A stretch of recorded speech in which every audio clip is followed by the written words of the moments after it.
The first scream came from a sensor officer who had never screamed in a life. On the command deck of the Imperial battlecruiser Ivory Mandate, every screen flashed the same warning in angry red. MASS signature. Unknown drive signature. None energy.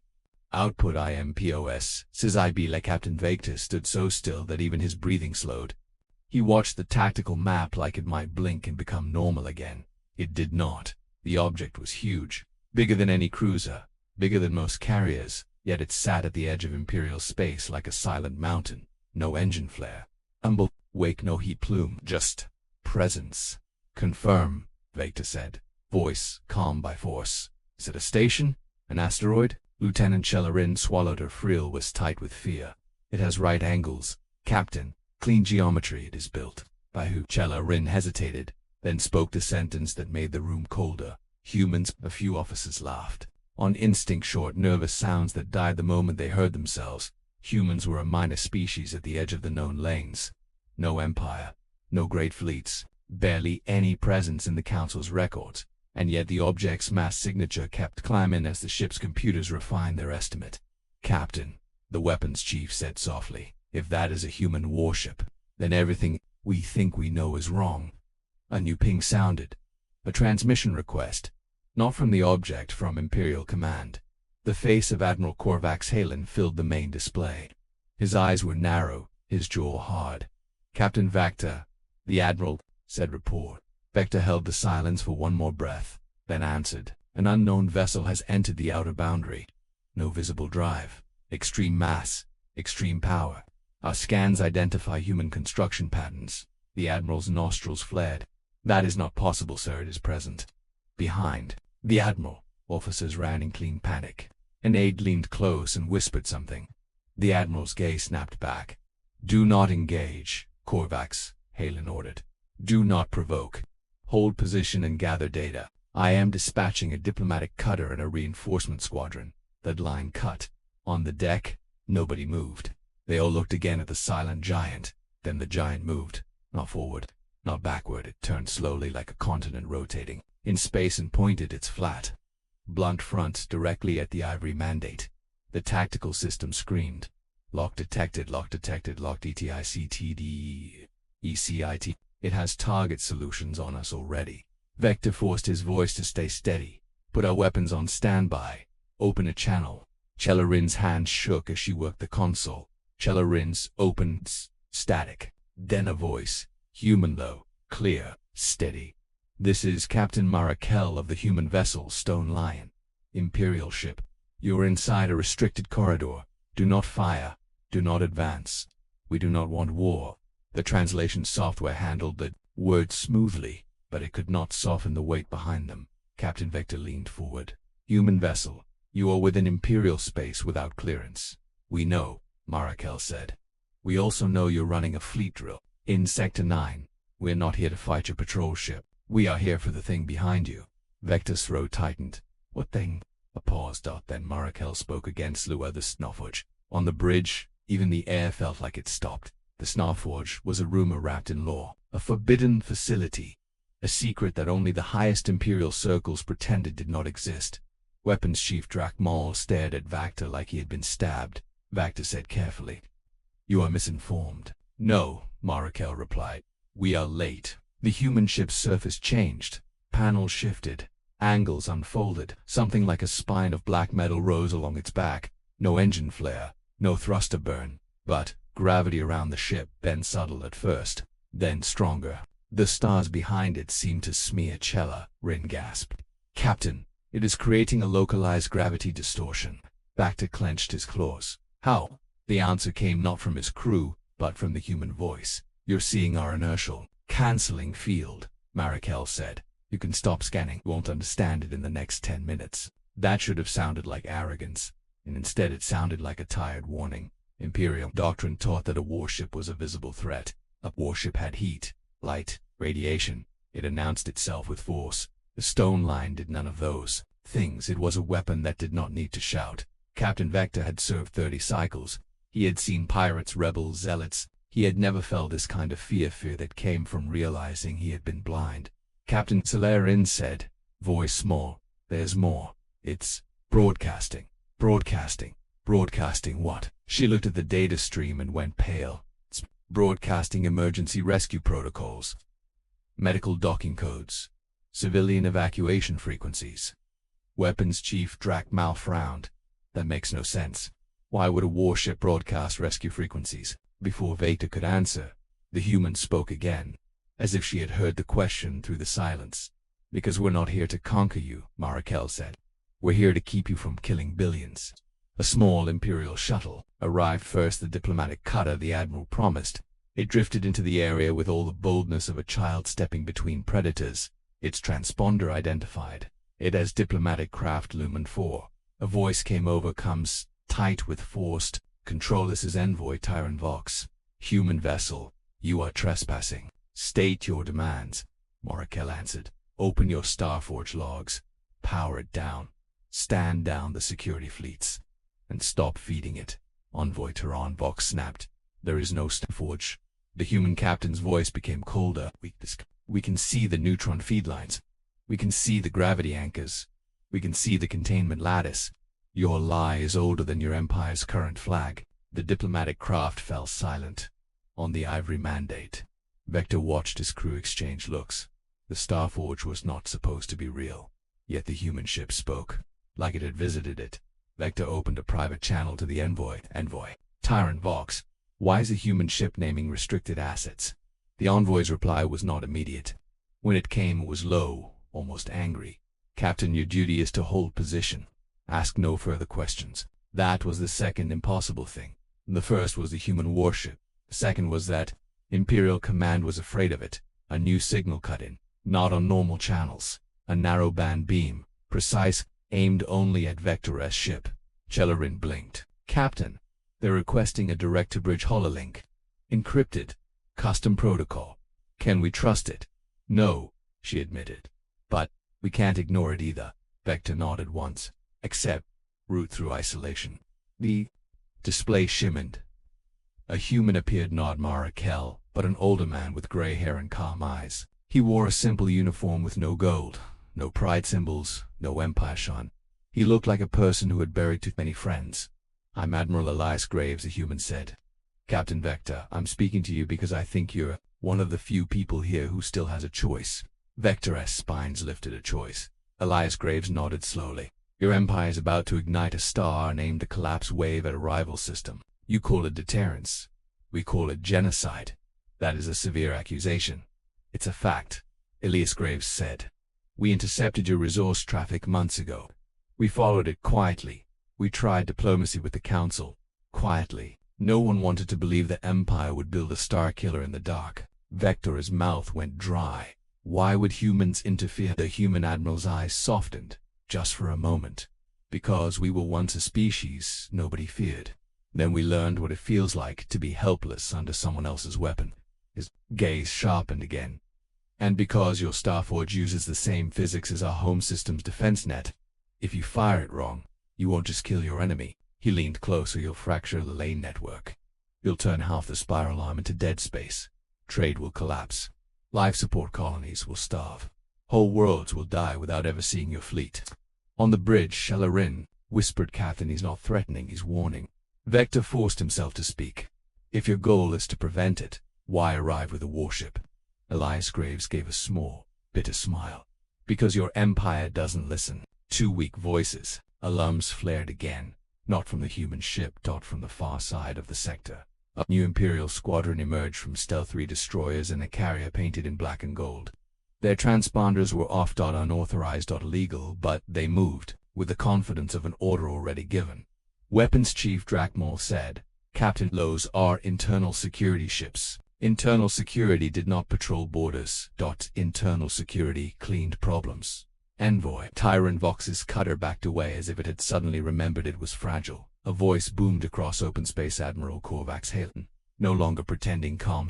Bessel Stone Lion, he thundered. You have violated Imperial sovereignty. You will power down and submit to Borden. Marakel replied, perfectly steady. Nay, giddy, you will comply or be destroyed.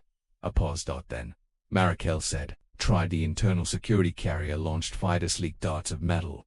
They streaked toward the human ship like angry insects. Captain Vector felt his own hands tighten on the rail. This was the moment. If the human ship was a bluff, it would die now if it was real. He did not finish the thought. The fighters opened fire. Blue beams, bright and lethal, stitched across the void. They hit the human ship, and the beams bent, not deflected, bent, curving like light in water, sliding around the hull, spilling harmlessly into space. Cella Rin whispered, "It's warping the path of energy." Weapons Chief Drakmal looked sick. "That's not armor, that's control." The human ship did not fire back immediately. It waited, then it did something worse than firing. It spoke. A single pulse rolled outward to the ear, but loud to every sensor. Every fighter in the wave lost power at once. Not exploded, not burned, just dead. Engines off. Weapons off. Drift. They became metal seeds floating in space. Internal Security's commander shouted on open comms. Furious. "What did you do, Mara?" Kel answered. "We turned you off." Admiral Korvax, Halen roared. "Fire the main guns." The carrier's spinal cannons began to charge. Captain Vector felt the deep vibration through his ship's frame. Massive power. Enough to crack moons. He looked at the human vessel and expected it to finally fire. Instead, the human vessel moved. It did not accelerate like a normal ship. Space around it folded. The stone lion vanished. Then it appeared in front of the internal security carrier, so close that, for one terrifying instant, it filled every screen. The carrier's guns, mid-charge, could not rotate fast enough. The human ship did not fire. It extended a mechanical arm, thick, industrial, almost crude, and it touched the carrier's hull. The thin, shimmering field spread from that point like frost. The carrier's lights went out. Its engines died. Its weapons died. Then its reactor shut down in a controlled, safe sequence, like a machine being politely told to sleep. Captain Vector stared. That was the third impossible thing. A warship that could disable an enemy without killing them. Not because it was merciful, because it was precise. On the channel, Admiral Korvax. Halen sounded suddenly smaller. "What are you?" "Mara Kel," answered Yumak. The Admiral hissed. "Humans do not build ships like that." Mara Kel's voice stayed calm. "No, we build ships like this because you told yourselves humans couldn't." "Shipos, Captain Vector. Have a decision. You can obey the Empire that hides a Starforge and burns worlds in secret." Her voice sharpened. "Or you can help stop it." Every head on the bridge turned toward Vector. He felt the weight of his uniform like chains. A thought of Imperial honor, Imperial law, Imperial stability. Then he thought of the drifting fighters, alive, not dead. He thought of the human warning. If you fire it wrong, you'll kill more than your enemy. He opened a private channel to Admiral Elias Graves. "Prove it," Vector said. "Prove the Starforge is active." Elias Graves did not smile. He simply nodded and sent a data packet. Cella Rin pulled it up. Her eyes widened as the images appeared. Deep scans, gravity maps, power flows, a massive structure hidden inside a dust cloud, wrapped in stealth fields, and at its core a pulsing, hungry light. Captain Cella Rin whispered, "It's real." Vector closed his eyes for half a second. Then he opened them and made the choice that would end his career or save his empire from itself. He keyed the bridge-wide com. "All hands," Vector said. "Transmit our sensor logs to the Galactic Council. Full packet. No edits." Weapons Chief Drakmal stiffened. "Captain, that's treason." Vector looked at him. "Then we will be traitors to a lie." Drakmal hesitated, then nodded. Once grimly, and turned back to his console. Vector opened the open channel. "Human Captain Marakel," he said, voice steady.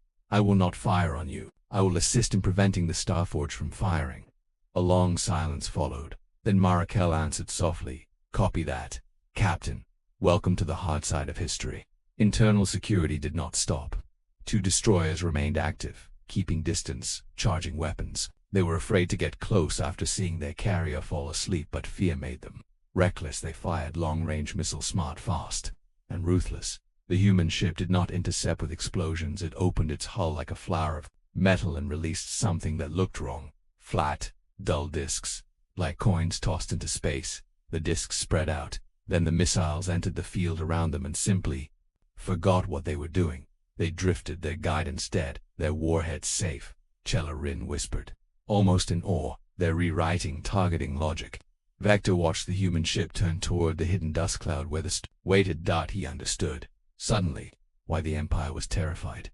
Humans did not just build strong ships, they built ships that changed rules. The Stone Lion spoke again. "Captain Vector, we're going in." If your Empire fires the forge while we're inside the field, everyone here dies. Vector answered, understood. Then keep the remaining destroyers busy. The human ship folded space again, and vanished into the dust. Captain Vector turned to his crew. You heard her, he said. We hold the line. Weapons Chief Drakmol took a deep breath. Captain, we're about to fight our own. Yes, Vector said. And, if we do not, we will watch the galaxy burn. Deep inside the dust cloud, the stone lion moved like a predator through fog. Captain Marakel stood on her bridge, eyes locked on the forge's silhouette. The Starforge was bigger than her ship, an ugly lattice of metal and gravity rings, anchored to nothing but stolen physics. Her first officer, Juno Park, spoke quietly. We've got one chance. Captain Marakel nodded. We don't shoot the forge. Juno frowned. What? We don't break it? Marakel said. Its aim. She tapped the display. The forge uses a gravity lens. It has to align perfectly. If we shift one anchor ring by even a fraction, the collapse wave won't form. Juno stared. That's it. A fraction. Marakel's voice hardened. A fraction saves worlds. Alarms blinked. The forge noticed them. Defense turrets were brutal weapons built to swat fleets. Marakel inhaled slowly. Bring up the Black Garden, outside. The human ship released a cloud of tiny drone stock specks that spread like seeds. The turrets fired. Beams cut through space. But every beam that entered the drone cloud broke into harmless scatter, as if the light itself had been chopped into dust. Juno whispered, It's beautiful. Marakel did not smile. It's necessary. The stone line approached the first anchor ring, an enormous hoop humming with trapped force attached. Marakel ordered. The ship's mechanical arm extended again. It grabbed the ring.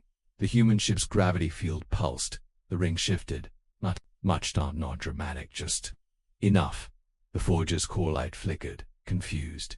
Then it surged. Angry, a warning blared. Forge charge. Critical. Juno's voice rose. Captain, it's trying to fire anyway, Mara. Kel's jaw clenched. Then we shift the second ring. Now, Captain Vektar's ship shook as the remaining internal security destroyers finally opened full fire. Blue beams slammed into the ivory mandate's shields. Alarms howled. Consoles sparked. Celerin shouted, Shields at 60%. Weapons. Chief Drakmol hesitated. Captain, if we return fire, we aim for engines, Vector said. Disable, do not kill. Drakmol stared. That's human thinking. Vector replied. Then learn it fast. The ivory mandate fired precise shots, cutting thrust lines, punching control surfaces, forcing one destroyer to tumble. It did not explode. It drifted wounded. The second destroyer tried to retreat. Then a council patrol arrived drawn by the data Vector had transmitted. More ships appeared. More ships appeared. More eyes. The Empire's secret was no longer in the dark.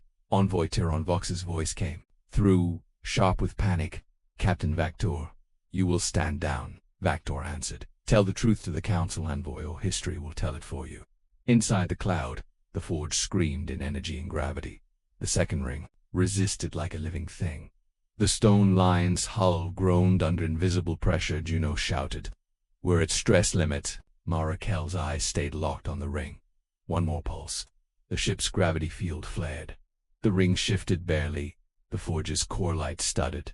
For a heartbeat, it looked like it might stabilize and fire anyway. Then the alignment failed. The charge spilled into space like water thrown into air. A silent wave rolled outward, harmless, wasted, dramatic only in its scale. The Starforge dimmed. Its hum became a low, defeated murmur. Juno exhaled, shaking. It's down. Marakel closed her eyes for 1 second. Then she opened a channel. Captain Vector, she said, voice tired but steady. The forge is neutralized. Outside, on the ivory mandate, Celerin almost collapsed with relief. Vector whispered. Understood. He looked at the tactical map. Council ships arriving. Internal security ships drifting. The diplomatic cutter, trapped between lies and reality. The galaxy had changed in less than an hour. Not because a war had started, because a secret weapon had been stopped, and because a species everyone underestimated had shown up like a storm. When the stone lion emerged from the dust cloud, it did not come out like a victor. It came out like a guard returning to its post. On the open channel, Admiral Elias Graves spoke, loud enough for everyone to hear. The Starforge has been disabled, he said. Any attempt to restart it will be treated as an act of mass murder. Silence spread across the sector. Then Admiral Korvax Halen spoke, voice hollow. You will leave. This is not your space. Elias Graves answered calmly. We will leave when we're sure you can't light that thing again. Captain Vactor watched the human ship. He realized the final truth, the one that made his spines lift with a strange, new respect. The Empire feared human warships, yes, but it feared something more. It feared humans who showed restraint while holding power, because that kind of power could not be controlled with fear. It could only be met with honesty, and the Empire did not know how to do that anymore. Captain Vector straightened. He turned to Celerin, who was still staring at the human vessel like it was a myth. Record everything, he said. If they try to bury this, we bury their lie instead. She nodded, eyes bright. Outside, the stone lion held position, silent, massive, impossible. And for the first time in a long time, the Galactic Empire did not feel like the biggest thing in the stars. It felt like a child caught with a forbidden match, while an adult calmly took the fire away.